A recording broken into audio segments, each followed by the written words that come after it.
It was a perfectly golden afternoon in the forest, and Barnaby the Bee was doing what he loved most, buzzing from flower to flower, collecting the most wonderful pollen.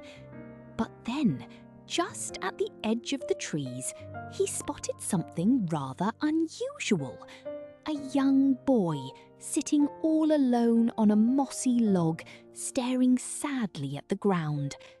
Beside him sat a football, perfectly round, perfectly still, and not being kicked at all. That, thought Barnaby, simply would not do. Barnaby flew right up to the boy's nose and gave his very best smile. The boy looked up, surprised, and then, slowly, he smiled back. His name was Lamine, and he had a very big problem indeed. Tomorrow, he was going to play in the most important football match of his life. But he was worried. He was young, he was small, and he wasn't sure he was ready. "What if I make a mistake?" he said quietly. "What if everyone laughs?" Barnaby tilted his tiny head. He knew exactly how that felt. Barnaby had an idea. He flew up, above the tallest oak tree, and he waved for Lamine to look. Below them, the whole forest stretched out in every direction.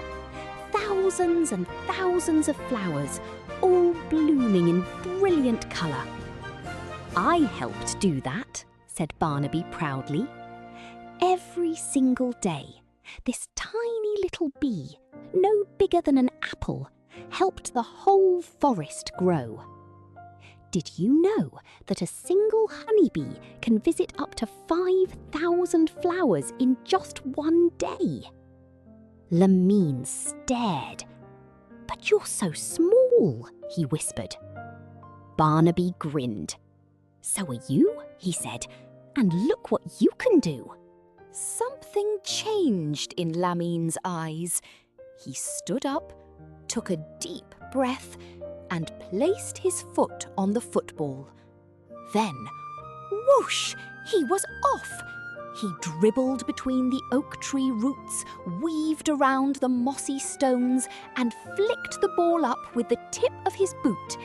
The squirrel chattered with excitement. The frog's enormous eyes went wide. Even the butterflies seemed to flutter in applause. Barnaby looped and swooped alongside him, buzzing with pure joy. The forest had never seen football like this before. Word spread quickly through the forest, as it always does. The squirrel told the frog told the butterfly told absolutely everyone. And before long, the whole woodland had gathered in the clearing to watch. Lamine played with a smile so wide it could have lit up the whole forest. He wasn't thinking about making mistakes anymore. He wasn't thinking about being too young or too small.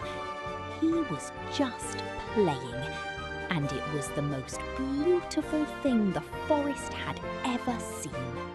As the sun began to dip behind the oak trees, painting the sky in the most beautiful shades of orange and gold, Lamine knelt down and held out his finger.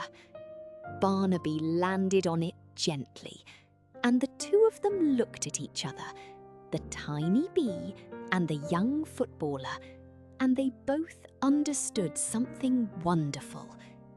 It doesn't matter how young you are. It doesn't matter how small you feel. If you believe in yourself and you keep trying, you can do the most extraordinary things. The forest hummed its agreement, and Barnaby, he did a very happy loop-the-loop all the way home.